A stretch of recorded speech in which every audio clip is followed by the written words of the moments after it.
গল্পের মতোই একটা সত্য ঘটনা বলি আপনাদের। ইসলামী কর্মকাণ্ডের মধ্যে কেমন ভাবে দুনিয়ার অসৎ উদ্দেশ্য অন্তরে লুকায়িত থাকে। আপনাদের অনেকের জানা থাকার কথা, এক সময় পাকিস্তানের প্রধানমন্ত্রী ছিলেন বেনজির ভুট্টো। বেনজির ভুট্টোর চিন্তা চেতনা, মন মানসিকতা, জীবনযাপন নাস্তিক্যবাদী, দিন ধর্মের ধারধারে না, এইরকম মন মানসিকতার লোক বেনজির ভুট্টো। এমত অবস্থায় একবার জাতীয় সংসদ নির্বাচনের সময় আসলো। হঠাৎ করে তাকে বেনজির ভুট্টোকে দেখা গেল সে তসবিহ পড়ে। সারা বছর 5 বেলার নামাজ পড়ে না, আসন্ন নির্বাচন সামনে নিয়ে তসবিহ পড়ে। একজন আলেম তাকে জিজ্ঞাসা করলেন, আজকাল কিসের তসবিহ পড়া শুরু করলেন? বলে আয়াতুল কুরসির তসবিহ পড়ি।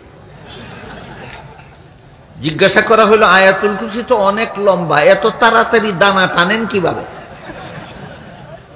বলে আমি এটাকে শর্টকাট করে নিয়েছি।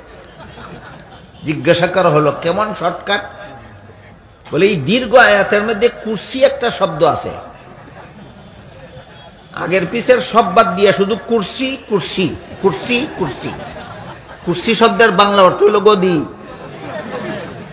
কুরসি শব্দের বাংলা অর্থ হইল গদি। তসবিহ তো পড়ে, মানুষে দেখলে মনে করে আল্লাহর নাম জপে, আসলে কি জপে? গদি গদি গদি গদি। এই দেখেন, তসবিহ একটা ধর্মীয় ব্যাপার। দেখি আল্লাহরে সন্তুষ্ট করার জন্য জপে না গদি পাওয়ার জন্য জপে?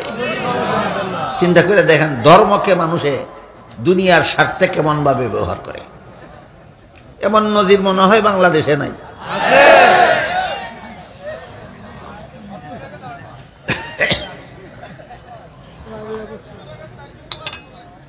আমি কি আপনাদের বুঝাতে পারলাম? 72 দল মুসলমান 6 কথায় বিশ্বাসী হওয়া সত্ত্বেও এতগুলি দল কেন দুনিয়া অর্জন করার, এতগুলি পদ্ধতি অবলম্বন করার কারণে এতগুলি দল আর জাহান্নামী কেন? এরা ধর্মকে দুনিয়ার স্বার্থে ব্যবহার করে।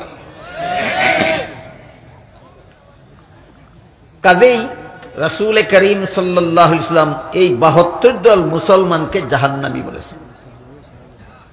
72 দল মুসলমান, এরা 6 কথায় বিশ্বাসী, কিন্তু দুনিয়ার লোভে পরে এরা